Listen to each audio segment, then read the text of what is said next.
Okay, hello and welcome to our special video where we shall uh, review the world state I'm going to import for Dragon Age Inquisition. As you will see, it is quite unique. So, without further ado, let's hear the story.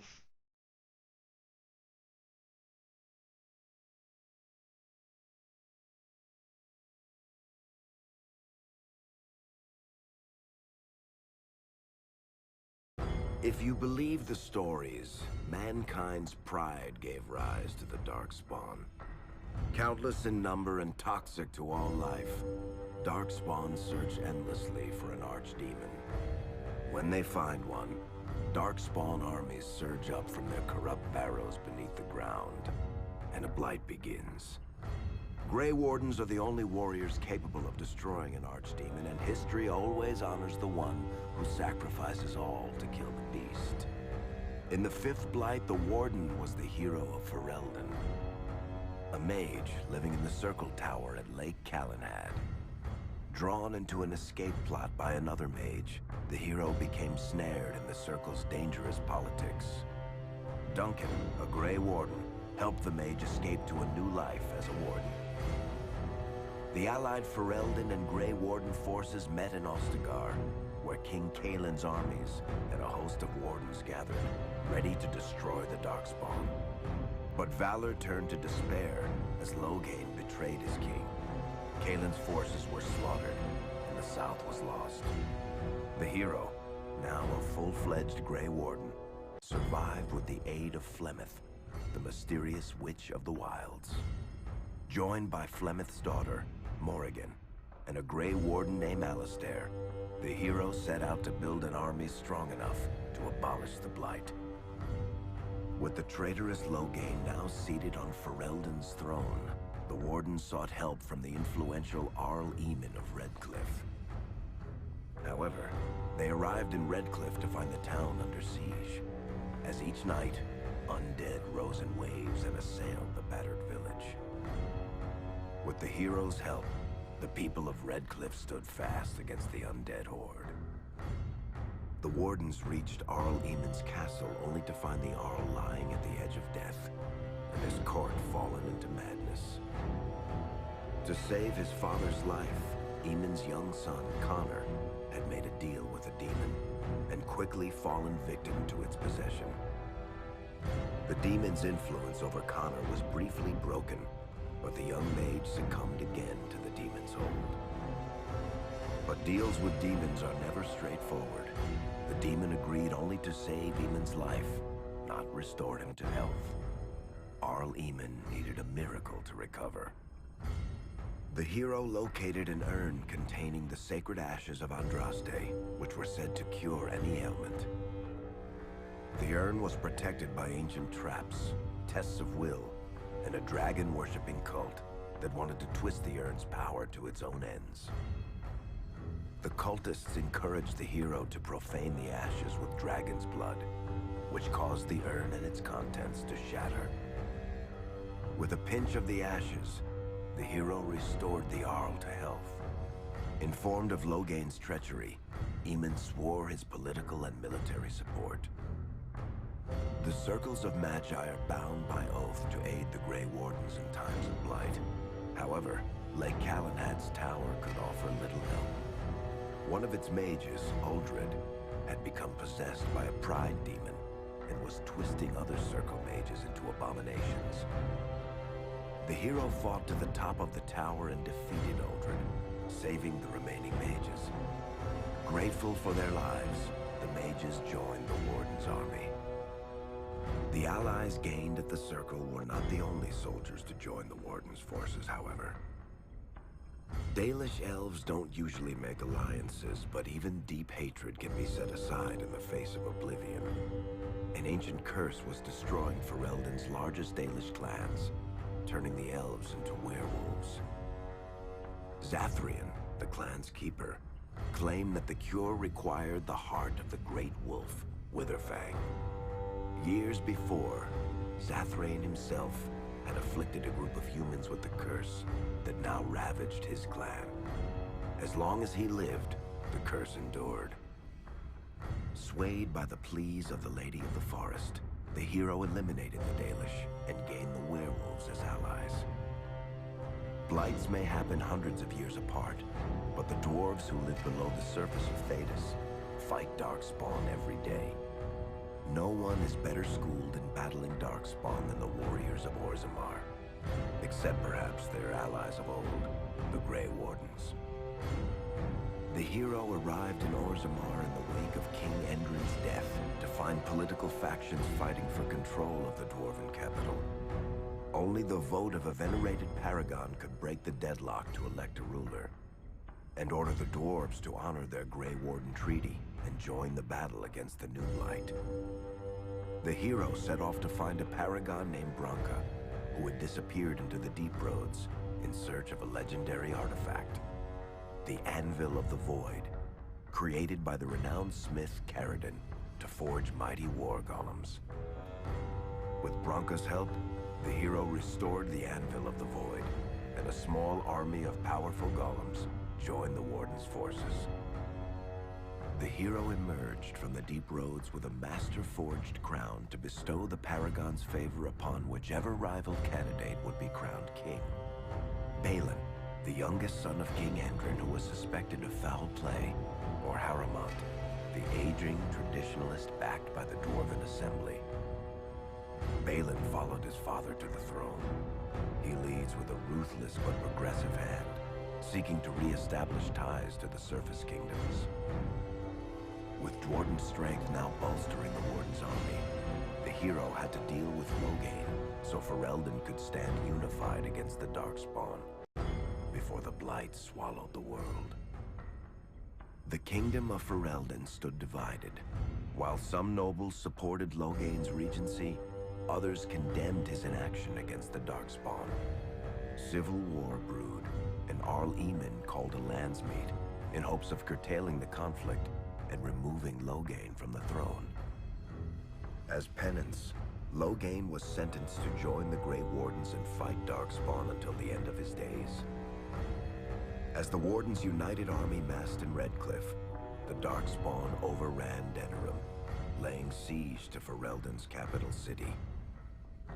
The hero's army fought valiantly through Denerim and broke the Darkspawn siege.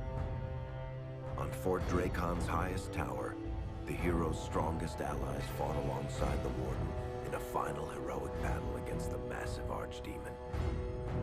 The Archdemon was killed without the sacrifice of a Grey Warden's life. With no Archdemon to lead them, the Darkspawn scattered. Most fled underground, still teeming in number and always seeking a new Archdemon to awaken. The shattered kingdom of Ferelden embarked on a long journey to recovery. In the Blight's aftermath, strong leadership was crucial. Honora MacTyr, daughter of Terran Loghain and widow of King Kaelin, assumed the throne of Ferelden after the Fifth Blight was ended. Ferelden still stands, as obstinate and resolute as the Dog Lords ever are, but the events of the Fifth Blight loom over it as the nation rebuilds. For people across Thedas, legends of the hero of Ferelden remain the nation's brightest beacons of hope during its darkest times.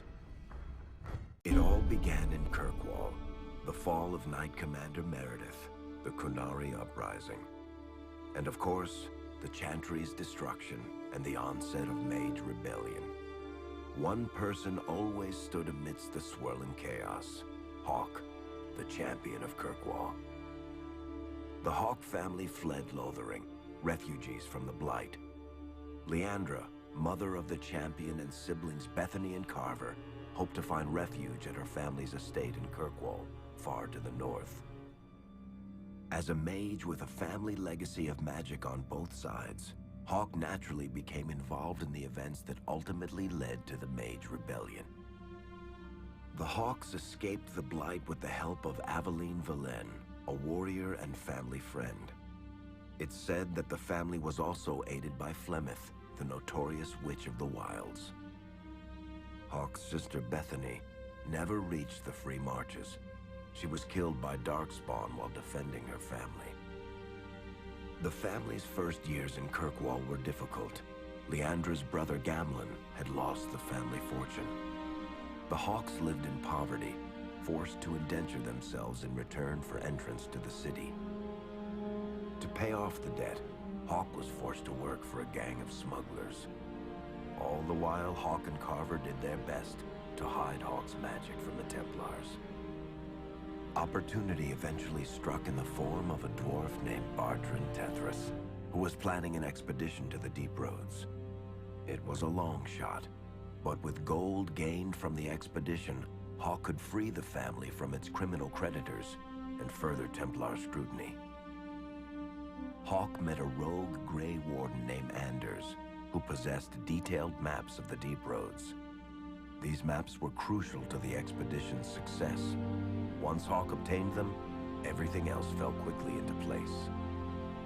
Out of concern for his safety, Hawk insisted that Carver stay in Kirkwall rather than accompany the expedition.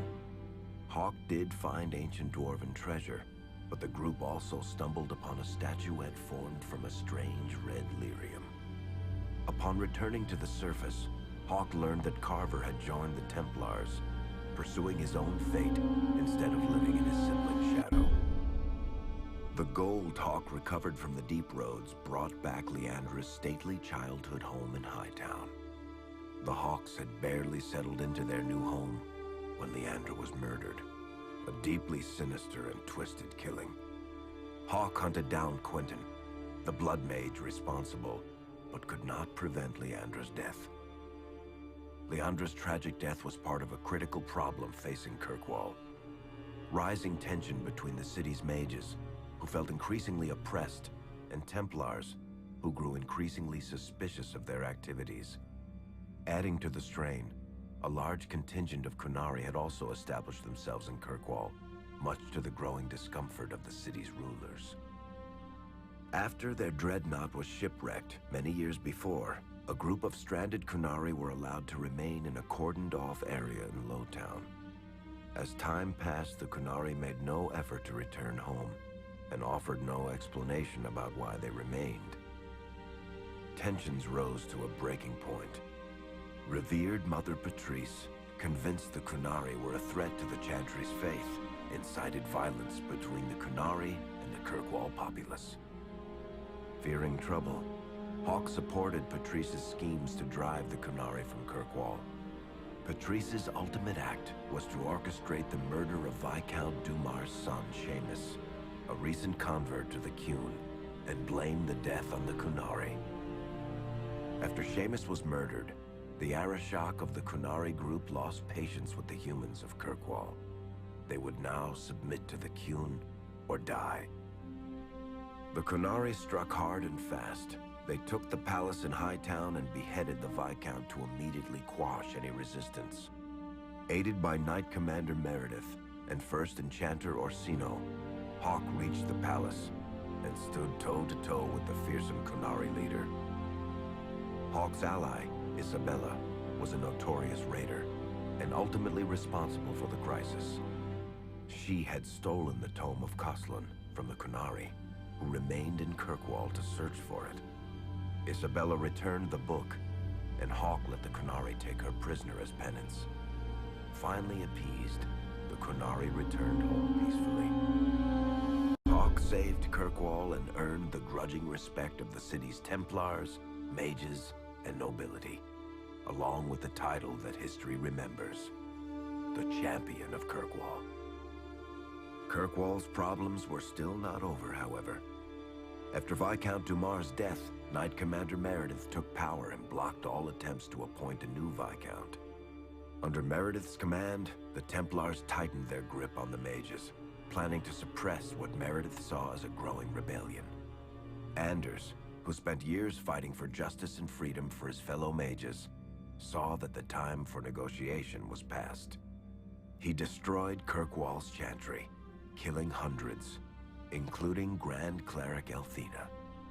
This single act began a rebellion that spread from circle to circle, until all circles of Magi had risen up in defiance against Chantry rule.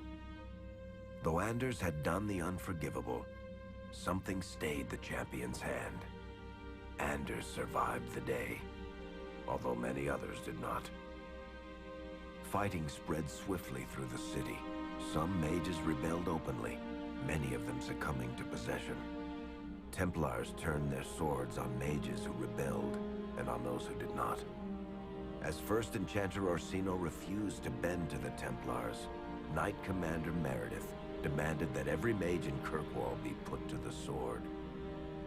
The Templars found an ally in the champion, who fought alongside them to quash the rebellious mages. In the end, the Templars placed Hawk on the Viscount's throne, for a time at least. The battle proved one thing. Knight Commander Meredith had gone mad. Hawk saw the truth of it when Meredith unsheathed her sword, and the red lyrium idol from the deep roads was embedded within it. The blade fueled her hatred and paranoia, as it had for months. After a horrific battle, the red lyrium of the Knight Commander's sword consumed her as she died. Meredith became a statue, her face a frozen mask of horror. Little is known of the champion since that final battle. However, Hawk's story lives on in legend and song. Memories of the indelible changes the champion of Kirkwall brought to the face of Thedas.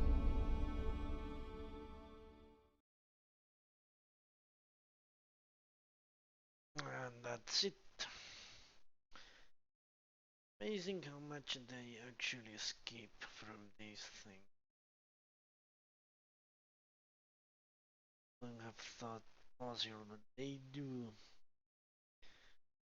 Let me check. Didn't tackle these the Romans. Companions, let's see. As you can see, I recruited everyone. Logain lived. Honoris Queen. Then in one playthrough I did he died, in another he survived, so the Dragon Age, the only Dragon Age 2 playthrough I did was alive, so that be canon. Same for Win, in one playthrough I did she was killed, in another she was alive. So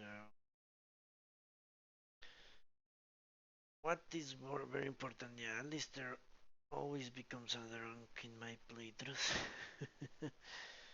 And this made a deal with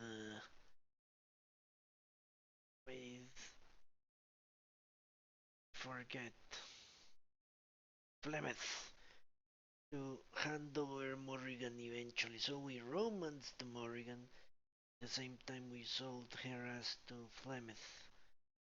Willingly, as I always said, Flemeth is the stronger mage.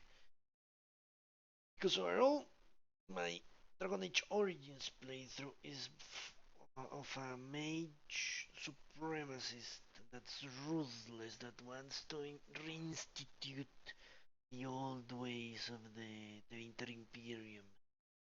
So he's not not really concerned with saving face as the Winters didn't, the Magisters I mean. So what else? They didn't show anything out the DLC. Show this Natalia lived, the Ogren family, and the architect lifts. Why? Because he's a mage and he promises to bring the Darkspawn into the fold. And if you remember, it was the Blights that actually destroyed the credibility of the Inter Imperium, because people started to think that maybe it was the Magisters that brought upon the Blights, and the dragons that were supposed to be actually the gods that helped the subjects of the Imperium turned out to be the leaders of the very beings that wanted to kill everyone. So, if the architect can actually deliver on his promise, the restoration of the old Inter Imperium will one step closer. The Warden Skip DLC, basically, I allowed the Blood Mage here to do whatever he wants. Among other things, because he scored the key to eternal life, which is something that my Warden coets very much. Witch Hunter DLC, yeah, we went through the Illuvian, of course. The promise of knowledge and power that no one has had for centuries and centuries. That will definitely, that did definitely interest me back then. So let's move to Dragon Age 2. What did we see? I think we didn't see much of Act 1. Don't remember. Dragon Age 2, my approach was a little different, and here I played a cunning, a conniving mage supremacist. So the goal was basically the same: put a mage in charge, or put mages in charge. But the way of doing it was very different from Dragon Age 1, where it was brute force, basically. Here was climbing the ladder and co-opting society to support Hawk, which was a mage, until she took power. That was basically the approach. That meant cozying up to Templars, the Chantry, all that thing. You can think more or less like a Palpatine or Darth Sidious sort of way of gaining power. And Fenrir, I protected Fenrir from the circle and sent him to the winter. Yeah, that was the ultimate end of Fenrir. Every mage I could save I would, but overall I sided with the Templars. Because they had the power. Companions, yeah, I romanced. Actually, in my playthrough, I romanced two people. First, Isabella, which I betrayed, and then it was Meryl for the third act. Yeah, Barry kept the idol because idol is a tool, and tools don't get destroyed; they get used with care if must case. What else? I of course helped Meryl build, rebuild, and use the Illuvian for sure. I didn't like Anders doing his bullshit, but he was an interesting figure which did serve its purpose as a Che Guevara or whatever you want to call him. He was a catalyst. These are a rallying point of mages. Certainly will come in handy to have the leader of the Mage Rebellion, or at least the symbol of the Mage Rebellion, be a friend of ours. Which is the same reason I stayed in good terms with the Arishok. Basically, Hawk was trying to have friends everywhere. Friends in the Mages, friends in the Templars, friends in the Kunari, friends in the Nobility, friends in Tevinter, friends in Antigua, friends in Nevada, friends everywhere. She was building connections all over the place. Which is something that actually doesn't appear here in the tapestry regarding Sebastian. I pushed Sebastian very hard to go back to his city and take power there.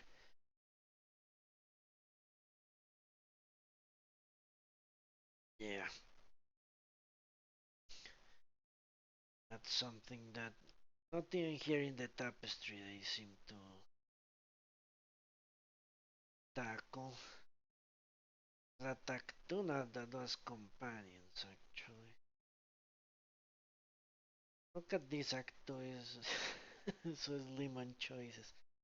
But yeah, basically I sided with the Chantry, but I allowed the Cunari to live with whatever they wanted, which was their motivations.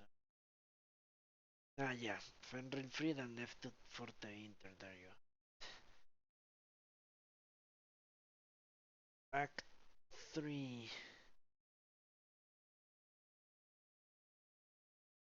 What, what do we have here? Yeah, basically supported Meredith until she decided to take me down.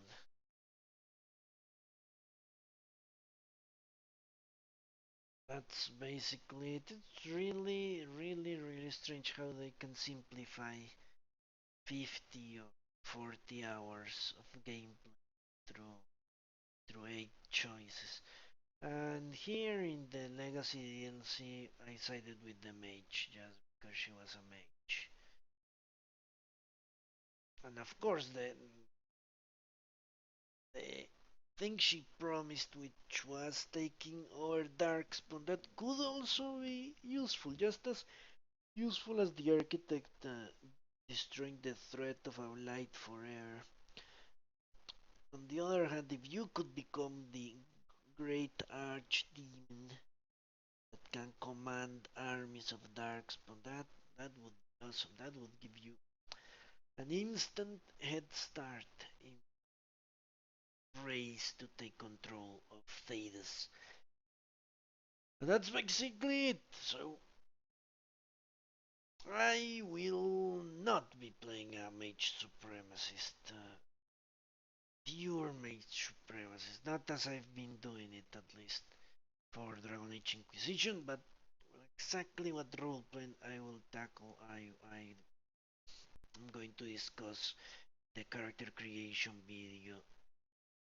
So thank you very much for watching, and I hope I'll see you when we start this very long playthrough, which should be awesome. And I hope I don't have to restart. And who knows?